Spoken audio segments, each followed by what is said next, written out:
The Goulburn Valley. This is Win News. Tonight, a splash park, new bridges and walking tracks for Strathbogie Shire. GV Connect opens its long-awaited day facility. And Victoria remains COVID steady as more of the country goes into lockdown.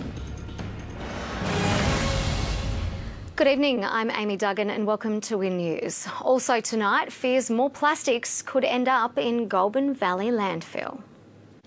A splash park, new bridges and walking tracks will be built in Strathbogie Shire as part of Council's $21 million spend on capital works in next year's budget. Residents will help fund the projects thanks to an increase in rates and waste charges. Strathbogie residents will cop a 1.5% increase on their rates and waste charges will rise 2% next financial year. We still have to keep equity in our council and our shire so we can go out and do projects for our community. The extra money will go towards a myriad of projects across the region, including the establishment of a $1 million splash park and the recently announced foreshore walk in Nagambie. Connecting the major accommodation area being the Nagambie Lakes Leisure Park to the town. So it'll be of enormous benefit to the high street traders.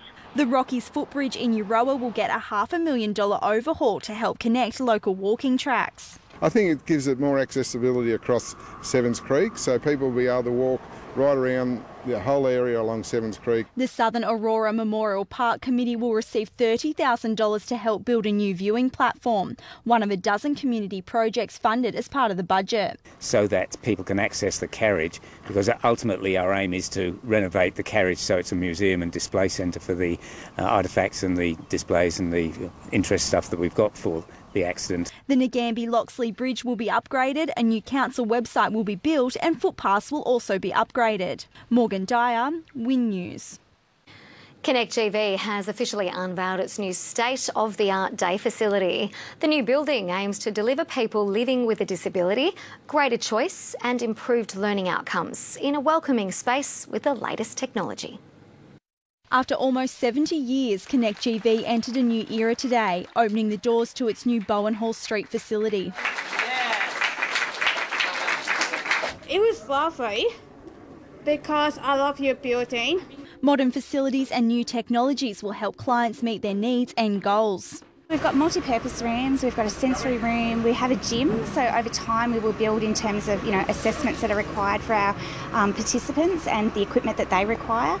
We've also got a music room. Capacity will also be increased to ensure more people can benefit from services, including placements and traineeships. Dream big in your NDIS plans, and then we're here to help you make it happen. More than $3 million in community funds and $2 million from the federal government made the building a reality. Connect GV has incredible connectivity to mainstream society here in Shepparton, and mainstream business society has wrapped its arms around Connect GV, not just lately but for the last 50 years. The old building located across the road will be demolished and transformed into a car park, giving the community ample space to visit the new building. And it's already a hit. Cooking, theatre, computers. Morgan Dyer, Win News. Murchison locals are calling for a vet clinic to be established in the town. It comes as a number of dogs were recently infected with the potentially deadly parvovirus. Residents say a number of people are unable to get their pets vaccinated due to travel restrictions, and the nearest vet is half an hour away. The virus is highly contagious and spreads through saliva, faeces and vomit. Symptoms include fatigue, disinterest in food and fever. Current COVID settings in Victoria will remain the same as almost every state and territory around the country battles an outbreak. The state's ramped up its airport controls, checking thousands of returning Victorians with red and orange zone permits. Victoria's recorded a single local case of coronavirus, a primary close contact connected to the Epping Hospital outbreak. The state government says we're in a stable condition, but the focus is on responding to the interstate, highly contagious Delta clusters. More than 12 million of our fellow Australians across the country are in lockdown. Victoria's in defence mode. Health officials are stressing the importance of measures such as increased border patrols, getting tested, QR check-ins and the traffic light border permit system. We've now issued around 7,000 red zone returning permits. We've spoken to at least 3/4 of the people holding red zone permits. Airport checks have now been ramped up for returning Victorians and any visitors from green zones. We now have 150 authorised officers at the airport checking arriving flights from just about every capital city. Around the country, Alice Springs has entered a 72-hour lockdown after a suspected infected mine worker spent time at the airport, and 5 new local cases have been recorded in South Australia, but no lockdown. Despite the state government indicating last week an increase to stadium, venue and theatre capacities, Victoria's current COVID restrictions will for now remain the same. Across the boards, our settings will functionally be exactly the same over the next 7 days. Bonnie Barkmeyer, Win News.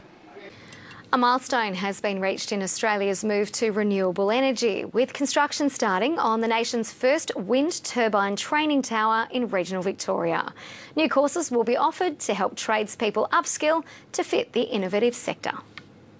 The almost $2 million project will provide training to work in the wind industry. It's absolutely fantastic that we've been able to work with government and industry to be able to pull this together as a first for Australia. Construction started today on the first stage of the Asia Pacific Renewable Energy Training Centre. A tower that will be built that will provide the basis of practical training for the workforce in wind farms. Not just safety training, but a whole range of aspects that go to the heart of what is needed by industry. It's a partnership between Federation TAFE and the renewable energy industry. They've developed that further and been very resolute in wanting to be the country's first in terms of providing a renewable energy training hub. Qualified electricians, mechanical fitters and automotive technicians will be able to retrain to work in the industry. Those people that have already got trade qualifications can actually come in here, having a very intensive course,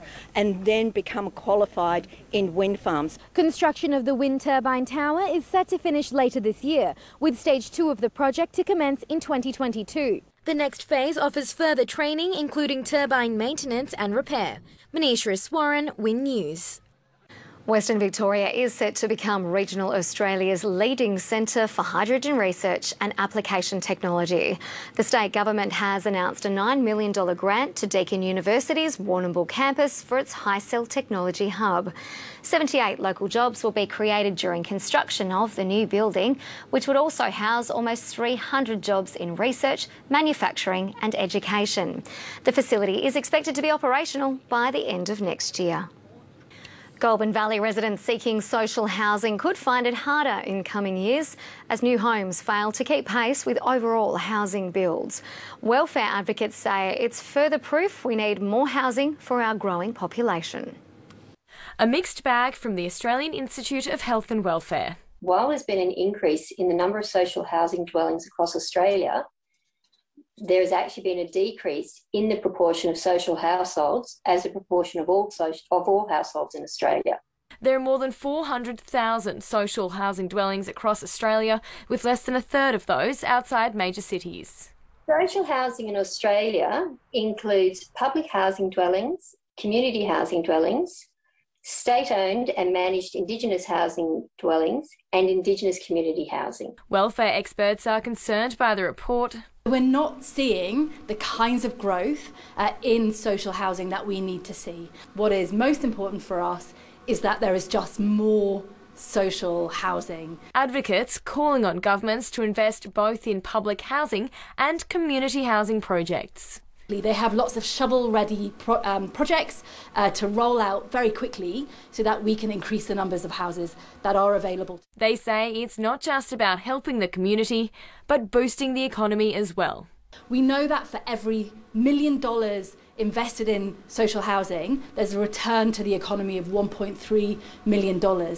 Eliza Watson, Win News. Unions are continuing to fight against proposed changes to Medicare, taking their message to government offices across the country. They argue the overhaul of the Medicare rebate system will increase out-of-pocket costs. People love Medicare. We love Medicare. The public loves Medicare. Australians are proud of a universal, free public health system, and that's what we're here to defend always. Liberal Senator Erica Betts, whose office was targeted, says the protest was a cheap political stunt and changes were being implemented to reflect modern practices. He says a range of new items will be added to the Medicare rebate list, and the government was investing more than $700 million to amend the scheme. Coming up on Win News, local carbon farming success stories and fears more plastics could end up in Goulburn Valley landfill.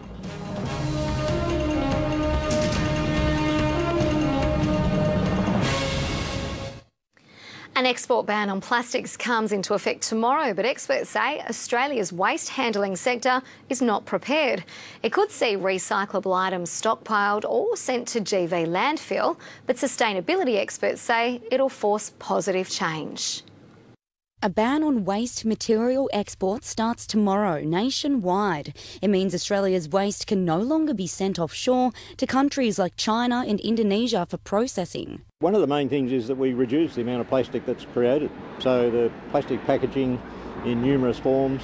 Sustainability experts say these hardline policies are integral for driving important change toward building a nation more focused on renewables. We want to see and grow and develop our resource recovery here in Australia. So it provides the right framework for us to invest more in enhancing our sorting capacity and also building more secondary processing facilities. They're also suggesting the shift offers regional areas an opportunity to step up and become industry leaders, but government support will be needed. The case of having to truck the waste from the recycled material from regional areas to perhaps a metropolitan area.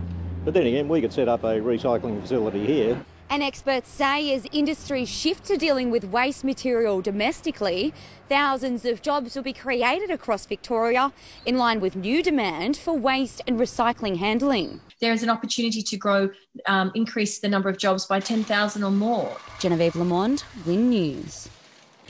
Goulburn Valley farmers are sowing the seeds to a greener future as many adapt their practices to benefit from carbon farming. Advocates say the sector's been successfully taken up across Australia and holds the key to future farming.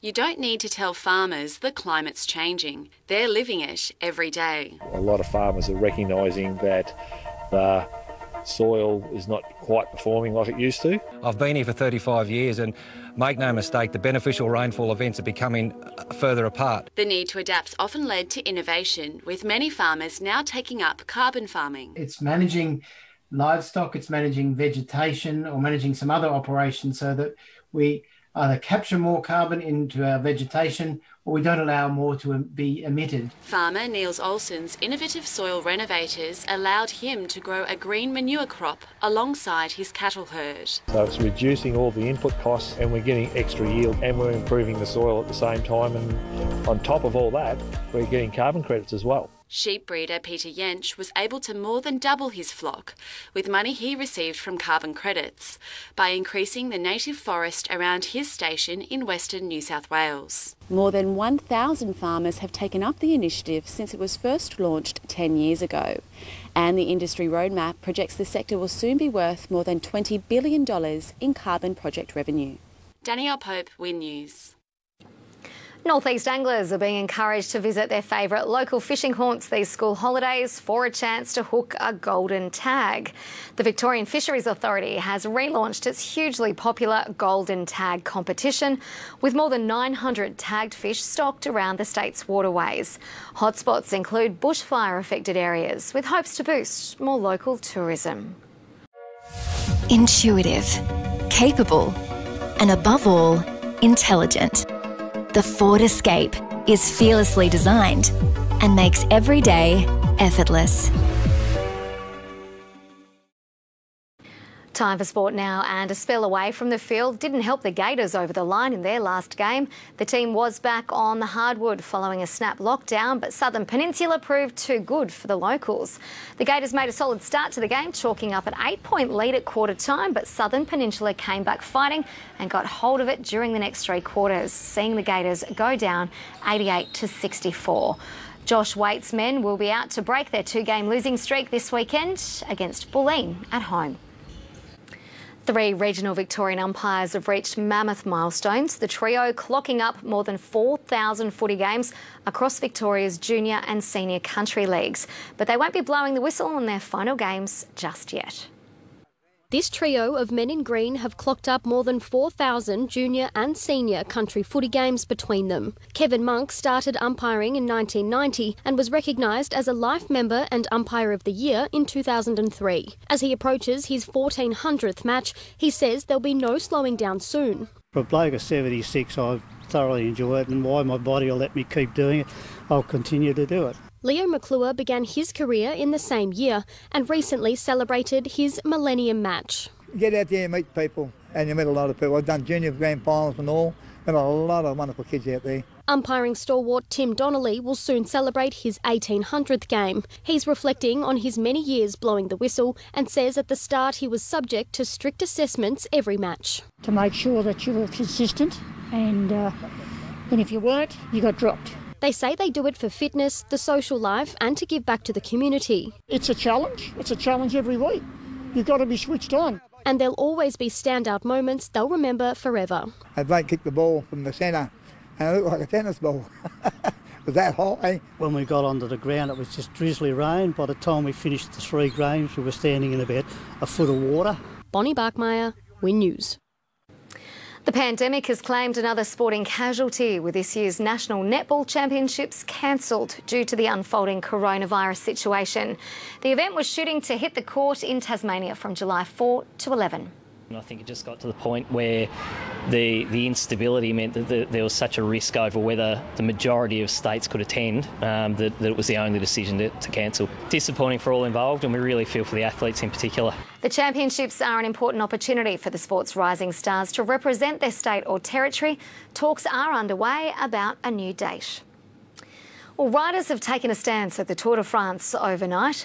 1 kilometre into the 4th stage, competitors stopped to protest about dangerous racing conditions following a series of crashes during the opening 3 days. Upon its resumption, it was Brit Mark Cavendish who wound the clock back to record his 31st stage win. Dutchman Mathieu van der Poel continues to hold an 8-second lead in the general classification. Lewis Hamilton is the best placed Aussie. He sits in 21st, 1 minute and 42 seconds off the leader. That is our sport for now. Chris is here with the weather, and those showers have settled in. Until at least the weekend, Amy. Stay with us. I'll have your forecast after the break.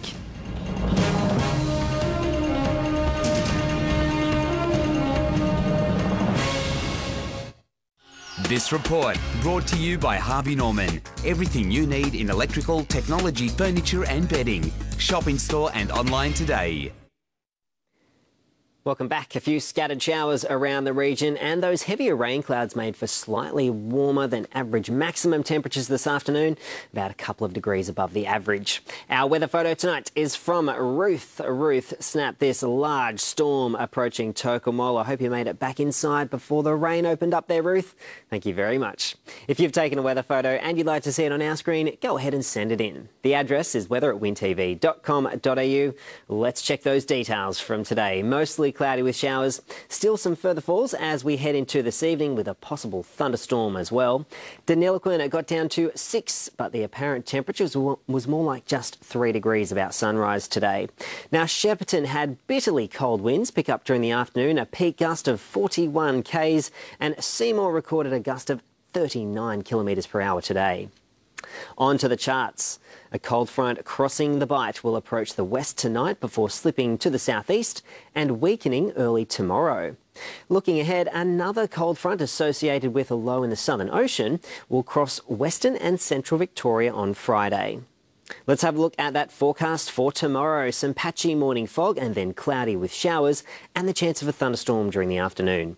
For Echuca, 7 to 16 degrees. 15 will be the top for Wangaratta and Yarrawonga. At Rushworth, 8 to 15 the stretch, and just 14 degrees for Mansfield, Alexandra and Eildon. For Shepparton tomorrow, looking at a shower or two. 15 degrees will be the top, and for Melbourne, clear and sunny, 17. Now in our days ahead, Friday will be cloudy with showers, most likely during the afternoon and into the evening. Saturday looking partly cloudy, a medium to high chance of showers, possible hail for the southwest. And then on Sunday, cloudy just a slight chance of a shower. That's all for weather tonight. Amy, over to you.